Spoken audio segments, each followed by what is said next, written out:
आज का पहला पाठ प्रेरित चरित अध्याय 4 पद संख्याएं 23 से 31। प्रार्थना करते समय सब पवित्र आत्मा से परिपूर्ण हो गए और निर्भीकता के साथ ईश्वर का वचन सुनाते रहे। रिहा होने के बाद पेतरुस और योहन अपने लोगों के पास लौटे और महायाजकों तथा नेताओं ने उनसे जो कुछ कहा था वह सब बतलाया। वे उनकी बातें सुनकर यह कहते हुए एक स्वर से ईश्वर की स्तुति करने लगे, हे प्रभु, तूने स्वर्ग और पृथ्वी बनाई, समुद्र भी और जो कुछ उनमें है। तूने पवित्र आत्मा द्वारा हमारे पिता अपने सेवक दाऊद के मुख से यह कहा, राष्ट्रों में खलबली क्यों मची हुई है? देश देश के लोग व्यर्थ ही बातें क्यों करते हैं? पृथ्वी के राजा विद्रोह करते हैं। वे प्रभु तथा उसके मसीह के विरुद्ध षड्यंत्र रचते हैं।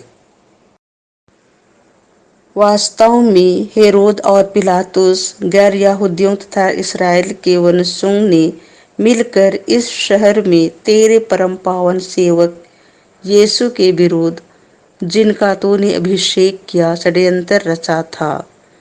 उन्होंने इस प्रकार वह सब पूरा किया जिसे तो शक्तिशाली विधाता ने पहले से निर्धारित किया था। हे प्रभु, तू उनकी धमकियों पर ध्यान दे और अपने सेवकों को यह कृपा प्रदान कर कि वे निर्भीकता के साथ तेरा वचन सुनाएं।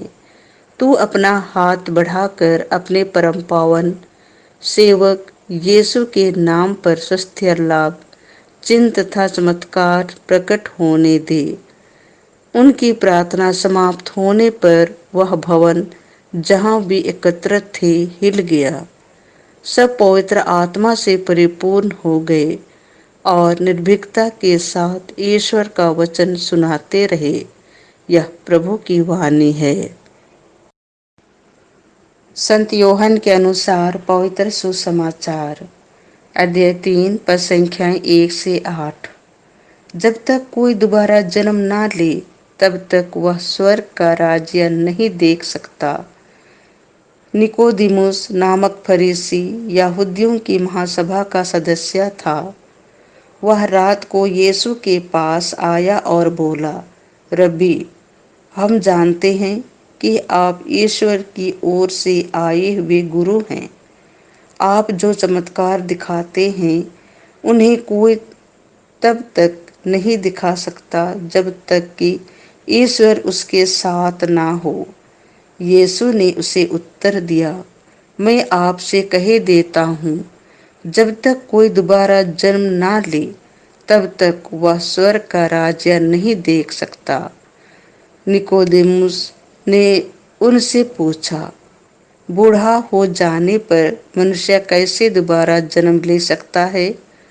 क्या वह अपनी माता के गर्भ में दूसरी बार प्रवेश कर जन्म ले सकता है? यीशु ने उत्तर दिया, मैं आप से कहे देता हूँ, जब तक कोई जल और पवित्र आत्मा से जन्म ना ले तब तक वह ईश्वर के राज्य में प्रवेश नहीं कर सकता। जो देह से उत्पन्न होता है वह देह है और जो आत्मा से उत्पन्न होता है वह आत्मा है। आश्चर्य ना कीजिए कि मैंने यह कहा है, आपको दोबारा जन्म लेना है। पवन जिधर चाहता है उधर बहता है, आप उसकी आवाज सुनते हैं किंतु यह नहीं जानते कि वह किधर से आता और किधर जाता है। वह जो आत्मा से जन्मा है ऐसा ही है। यह प्रभु का सुसमाचार है।